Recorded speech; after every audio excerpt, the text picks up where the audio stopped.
Hi friends, welcome to MCR fact channel. Friends, మీకు తెలుసా 50 million సంవత్సరాల క్రితం సూర్యుడు, చంద్రుడు ఒకే కోణి ప్రయాణంలో ఉంటారు. ఫ్రెండ్స్, నిజానికి భూమికి సూర్యుడికి ఎంత దూరం ఉంటుందో మీకు తెలుసా?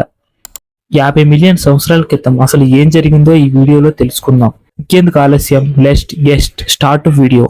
మన వీడియో కింద సబ్స్క్రైబ్ బటన్ ఉంటుంది, దాన్ని క్లిక్ చేసి సబ్స్క్రైబ్ చేసుకోండి. పైన బెల్ బటన్ వస్తుంది, దాన్ని ఆన్ లో పెట్టుకోండి. ఫ్రెండ్స్, మీరు నమ్మినా నమ్మకపోయినా ఇది కేవలం అదృష్టం ఫ్రెండ్స్ మరియు సంతోషకరమైనది. చంద్రుడు మరియు సూర్యుడు మన ఆకాశంలో వాస్తవంగా ఒకే కోణీయ పరిణామంలో కలిగి ఉంటారు.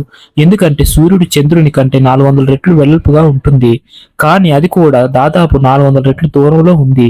ఇది సంపూర్ణ సూర్యగ్రహణం సమయంలో అద్భుతమైన కరోనల్ డిస్కులను మరియు ప్రాముఖ్యతలను చూడటానికి అనుమతిస్తుంది.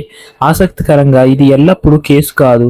ఫ్రెండ్స్, డైలాగ్ ఇంటర్నేషనల్ వల్ల చంద్రుడు భూమి నుండి సంవత్సరానికి 1 అంగుళం దూరంలో తిరుగుతాడు. సుదూర గతంలో చంద్రుడు భూమికి తగినంత దగ్గరగా ఉన్నాడు, తద్వారా ఇది సూర్యుని యొక్క మొత్తం డిస్కును మరియు కొన్నిటిని నిర్ధారించగలిగింది. ఫ్రెండ్స్, చంద్రుడు భూమికి తగినంత దగ్గరగా ఉన్నాడు, తద్వారా అది సూర్యుని యొక్క మొత్తం డిస్కును మరియు కొన్నిటిని నిర్ధారించగలిగింది. మన పూర్వీకులు మనం ఇప్పుడు జీవిస్తున్న అందమైన కోర్నల్ ప్రదర్శనను చూసి ఉండరు, మరియు ఇప్పటి నుండి సుమారు 50 మిలియన్ సంవత్సరాల తరువాత చంద్రుడు చాలా దూరంగా వెళ్ళిపోయాడు. తద్వారా మన వారసులు వార్షిక గ్రహణాలను మాత్రమే చూస్తారు.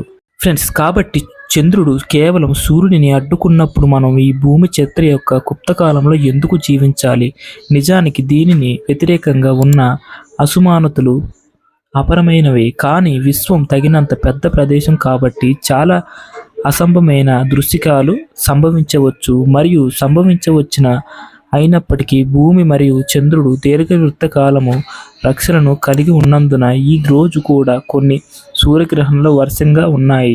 ఫ్రెండ్స్, 50 మిలియన్ సంవత్సరాల క్రితం ఒక ఆస్ట్రాయిడ్ భూమిని ఢీకొనడం వల్ల భూమి నుండి సూర్యుడు వేరైపోయాడు.